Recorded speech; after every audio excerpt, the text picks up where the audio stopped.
நாங்கள் இப்போ கட்டநாயக்கா நோக்கி போய் கொண்டிருக்கிறோம். பாருங்க, இல்லை பாருங்க, அதிவேக நெடுஞ்சாலை இருக்குது. டிரைவர் மத்தியா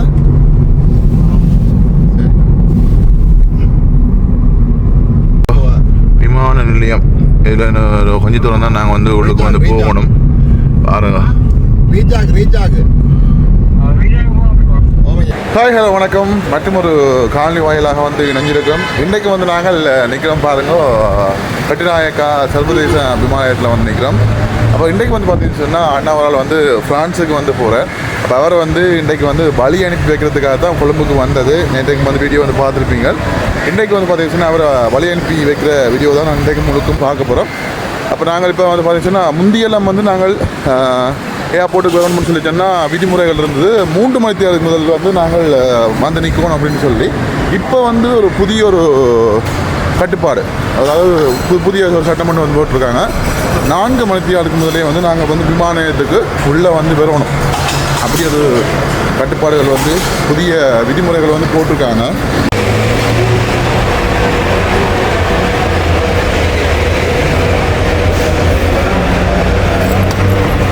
என்ன வெறிச்சோடி போய் கிடக்கு வேயா போட்டு, என்ன வெறிச்சோடி போய் கிடக்கு. வெளிநாட்டு பூரா குறைச்சிட்டாங்களோ. இப்போ நாங்கள் வந்து பாருங்க ஏர்போர்ட்டுக்கு வந்துட்டோம். இப்போ ஆட்கள் வந்து நிறைய பேர் வந்து இறங்கி கொண்டிருக்காங்க. நாங்கள் இதில் வந்து இப்போ ஆனால் கொஞ்சம் வெறிச்சோடி போய் தான் கிடக்குது ஏர்போர்ட். பாருங்கள், இதில் வந்து இப்போ உள்ளுக்கு நாங்கள் போகிறதுக்காண்டி டிக்கெட் எடுக்கணும். டிக்கெட்டை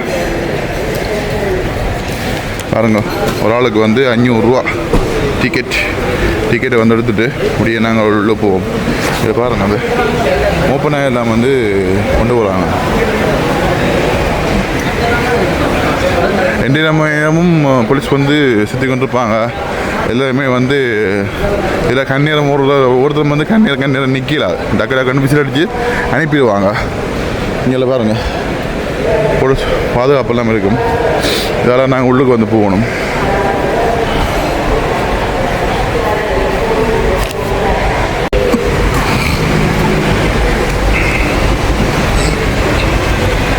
புறப்பாடு இங்கே பாருங்கள், உள்ளுக்கு எல்லாம் வந்து நல்ல சீனரி எல்லாம் நல்ல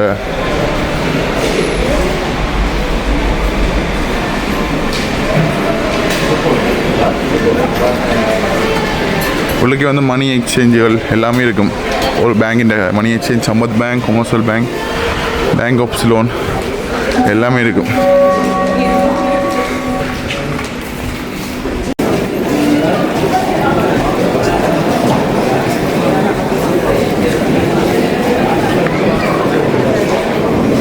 ஓகே, உள்ளுக்கு வந்துட்டோம்.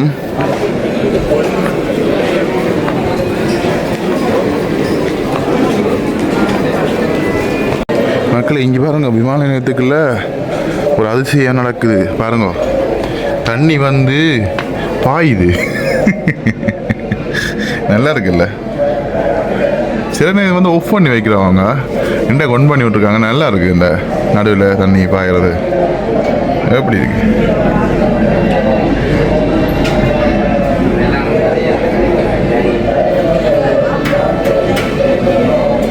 நாங்கள் இப்போ ஏர்போர்ட்டுக்குள்ளே வந்து ஒரு காஃபே ஒன்று குடிக்கிறதுக்காக வந்தாங்க. இதில் பார்த்தீங்கன்னு சொல்லிச்சுன்னா முந்தி வந்து பார்த்தீங்கன்னா உள்ளுக்கு இந்த உணவுப் பொருட்கள்லாம் விலையாக இருக்கும். இப்போ இந்த விலையெல்லாம் கொஞ்சம் ரீசனபிள் விலை குறைவாக இருக்குது. பாருங்கள், வனிலா கேக் 200 ரூபா. இங்கே பாருங்க, சாக்லேட் கேக் 220 ரூபா. அப்படி இந்த விலையில் கொஞ்சம் வந்து பரவாயில்லை. முந்தித்தான் வந்து கொஞ்சம் விலையாக கிடக்கும். இப்போ கொஞ்சம் வந்து பரவாயில்லை. இல்லை பாருங்க, சிக்கன் சப்மெரியன் வந்து 990 ரூபா. வெஜிடபிள் பர்கர் 640 ரூபா. இங்கே பாருங்கள், இந்த ஐஸ் காஃபி வந்து 300 ரூபா. இதில் பப்பாயா ஜூஸ் இருக்குது பாருங்கள், 300 ரூபா. இது பரவாயில்லை விலையில்.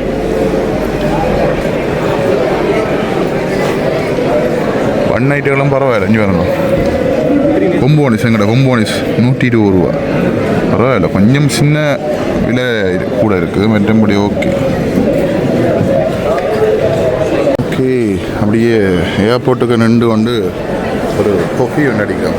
ஒரு கொஃபியின் விலை என்ன தெரியுமா? 400 ரூபா. இலங்கை காசுக்கு வந்து 400 ரூபா ஒரு காஃபி. அதில் வந்து பாருங்கள், ஒரு சின்ன ஒரு ஓட்டை விட்டுருக்கு. இந்த ஓட்டையால் வந்து குடிக்காது, சுடுது. நிலம் இருக்குது 400 ரூபா. பன் ஐட்டங்கள் சாப்பாடுகளும் கொஞ்சம் பரவாயில்லை, விலைகள் வந்து குறைவாக, அவ்வளவு விலை கூட இல்லை.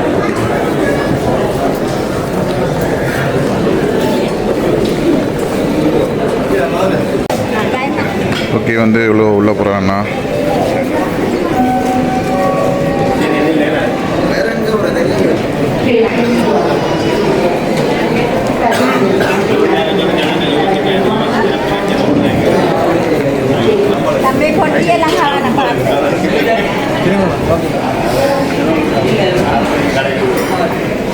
பாய்.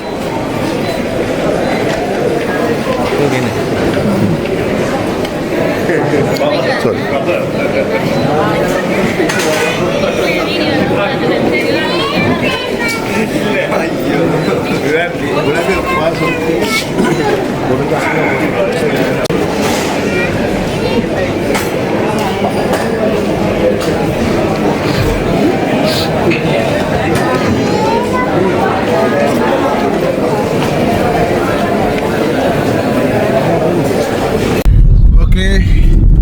நாங்கள் இப்போ விமான நிலையத்தில் வந்து போய் அண்ணாவை கொண்டு வெளிநாட்டுக்கு வந்து பயணத்துக்கு வந்து வழி அனுப்பி வச்சுட்டு இப்போ வந்து யாழ்ப்பாணத்துக்கு வந்து போய் கொண்டிருக்கிறோம். இப்போ ஒவ்வொரு யாழ்ப்பாணத்தில் வந்து ஒவ்வொரு குடும்பத்திலையும் சரி, ஒரு வருஷத்தில் உங்களோட குடும்பத்தில் யாராவது நீங்களோ ஒரு வருஷத்தில் கடைசி 2 தரமாச்சும் நாங்கள் வந்து விமான நிலையத்துக்கு வந்து போயிடுவோம். ஏன்னா எங்களுடைய அப்பாவோ அது எங்களுடைய ஒரு சொந்தக்காரன் ஒரு அண்ணாவோ இல்லாட்டி அவங்க கூட பிறந்த அண்ணாவோ அக்காவோ பிள்ளைகளோ அவருடைய அப்பாக்களோ யாராக இருந்தாலும் வந்து பார்த்தீங்கன்னா சொன்னால் ஒரு வெளிநாட்டு பயணம் வந்து போவாங்க, போயிட்டு வருவாங்க. இல்லைன்னா வேலை நிமித்தம் வந்து கட்டார், துபாய் இந்த மாதிரியான நாடுகளுக்கு வந்து போவாங்க. இப்படி வந்து நிறைய பேருடைய வாழ்க்கையில் ஒரு முக்கியமான ஒரு அங்கம் வகிக்கிறேன்னு சொல்லி சொன்னால் விமான நிலையம் வந்து ஒரு முக்கியமான ஒரு இடம். இன்றைக்கு நான் நிறைய விஷயங்கள் வந்து விமான நிலையத்தில் வந்து பார்த்தேன். அப்போ நாங்களும் இதோட நிறைய திறமை வந்து விமான நிலையத்துக்கு வந்திருக்கோம். ஆனால் இன்றைக்கு வந்து நான் ஒரு முக்கியமான நிறைய விஷயங்கள் வந்து பார்த்தேன். குறிப்பாக இப்போ நான் சொல்ல வந்ததும் அதுதான், விமான நிலையம் வந்து நிறைய பேருக்கு வந்து ஒரு முக்கியமான இடம். நிறைய பேர் வந்து சந்தோஷமாக வந்து தங்களுடைய உறவுகளை தேடி சந்தோஷமாக வந்து கட்டி அணைச்சி அவங்கள வந்து வீட்டுக்கு கூட்டின்னு போகிறத நாங்கள் வந்து பார்த்துக்கோம். உறவுகளை வந்து கூட்டிக்கணும் வந்து அவருடைய சகோதரர்களோ பெற்றோர்களோ யாராக இருந்தாலும் கூட்டிக்கணும் வந்து கண்ணீர் மல்க அழுது, அதாவது அவங்களோட உறவுகளை வந்து பிடிக்கிற நேரம் வந்து அந்த விமான நிலையம் தான். அவர் சிறிது நேரம் அவங்கள வந்து கட்டி தழுவி அழுது அவங்க பிடிக்கிற போதும் அந்த வழிகளை வந்து நாங்கள் விமான நிலையத்தில் வந்து நான் கண்டிப்பாக இன்றைக்கும் வந்து நிறைய விஷயங்கள் வந்து பார்த்தேன். அதெல்லாம் வீடியோ எடுக்க இல்லை, அது நாங்கள் அவங்க மற்றவங்களை நாங்கள் அப்படி எடுக்கிறது சரியில்லை. அப்போ இன்றைக்கு வந்து நிறைய பேரை வந்து பார்த்தேன். நிறைய பேர் வந்து பிள்ளைய வந்து பலி அனுப்பி வைக்கிறாங்க வேலைக்கு போகிறதுக்கு. ஒரு தாய் ஒரு ஆள் வந்து பார்த்தீங்கன்னு சொன்னால் பிள்ளைகளும் இருக்குது. அவங்க வந்து துபாயோ இந்த வேறு அரபு நாடுகளுக்கு இங்கேயோ வந்து வீட்டு பெண்ணாக வந்து அங்கே வந்து வேலைக்கு வந்து போகிறாங்க. அப்போ அவங்களுடைய பிள்ளைகள் அவருடைய கணவன் எல்லாமே வந்து அவங்கள வந்து கட்டி தழுவி கண்ணீர் மல்க அவங்கள வந்து அந்த அனுப்பி வைக்கிற காட்சியம் வந்து பார்த்தோம். நிறைய பேர் தங்களுடைய அண்ணாக்கள் லண்டனாக இருக்கட்டும், பிரான்ஸாக இருக்கட்டும், நிறைய பேருடைய கண்களில் நான் இன்றைய நாளில் கண்ணீர் பார்க்க கிடைச்சிது. உண்மையிலேயே நாங்களும் வந்து ஒவ்வொரு தடவையும் வந்து இப்படி அண்ணாக்களோ இல்லாட்டி வேறு யாரும் சொந்தக்காரங்களோ அவங்கள வந்து இப்போ விமானத்தை கூட்டி கொண்டு வருவோம். அவங்கள ஏற்றி கொண்டு வந்து இப்போ திருப்பி கூட்டிக்கிட்டே விடுறது. இப்படியான நிகழ்வுகள் நாங்கள் நிறைய தினம் வந்தாலும் நிறைய பேரை வந்து சந்திச்சிருக்கிறோம். ஆனாலும் வந்து அந்த விமான நிலையம்ன்றது வந்து ஒரு சாதாரணமான ஒரு இடம் இல்லை. எல்லோருடைய வாழ்க்கையிலையும் ஒரு முக்கியமான ஒரு அங்கம் வகிக்கிற ஒரு நிகழ்வு, ஒரு இடம் என்று சொல்லலாம். அப்போ இன்றைக்கு வந்து ஒரு சின்னதாக ஒரு பயணம் உண்டு அனுப்பி வச்சுட்டு நாங்கள் வந்து இப்போ போய் கொண்டிருக்கிறோம். லேசுப்பட்ட விஷயம் இல்லை. யாழ்ப்பாணத்துலேருந்து வெளிக்கிட்டு ஒரு 8 மணித்தியால பயணம் வந்து நேற்றுக்கு வந்து ரூம் எடுத்து நின்று ரெண்டு விடிய வேலை கிளம்பி இப்போ வந்து பார்த்தீங்கன்னு சொன்னால் டைம் எல்லாம் வந்து மாற்றிட்டாங்க. அந்த சில நெரிசலில் வந்து ஆக்களுடைய பயணத்தை வந்து இன்னும் விலை கொடுத்ததுக்காண்டி 3 மணித்தேலத்துக்கு முதல் நாங்கள் வரணும். இப்போ வந்து பார்த்தீங்கன்னா சொன்னால் 4 மணி 1 மணித்தேலம் கூட வந்து இப்போ வந்து விதிமுறை எல்லாம் வந்து போட்டிருக்காங்க. நிறைய பாதுகாப்புகள் எல்லாருக்குமே தெரியும் தானே, இன்டர்நேஷ்னல் ஏர்போர்ட்னு சொல்லிகளே நல்ல பாதுகாப்புகள் நிறைய பேரை பார்க்க கிடைச்சிது. புதுசாக நிறைய பேர் நான் இன்றைக்கு வந்து பார்த்தேன். எனக்கு வந்து படிப்பிச்ச சேர்வரால் அவருடைய அண்ணாவையோ வேறு சொந்தக்காரரால் வழி அனுப்பி வைக்கிறதுக்கு வந்தார். அவர் லண்டனுக்கு போகிறார் நினைக்கிறேன். வந்து நிறைய நேரமாக வந்து கதைச்சார். அப்படி நானுங்களும் எங்களுக்கு தெரிஞ்சவங்களையெல்லாம் நாங்கள் அங்கே பார்க்கக்கூடிய மாதிரி ஒரு சந்தர்ப்பம் வந்து விமான நிலையத்தில் இருந்தது. ஓகே, வீடியோ வந்து பார்த்துருப்பீங்க. ஒரு சின்ன வீடியோ தான். நான் நிறைய வந்து அலட்டையில் நிறைய சும்மா அழுகிற அதுகளில் ஒன்றுமே வந்து எடுக்கையில் ஒரு குறுகிய காணொலியாக வந்து இந்த காணொலியை வந்து பதிவு செய்கிறேன். உங்களுக்கு இந்த காணொலி பிடிச்சிருந்தா உங்களுடைய கருத்துக்களை வந்து சொல்லுங்கள். இன்னொரு அழகான ஒரு காணொலி வாயிலாக சந்திப்போம். ஓகே, பாய்.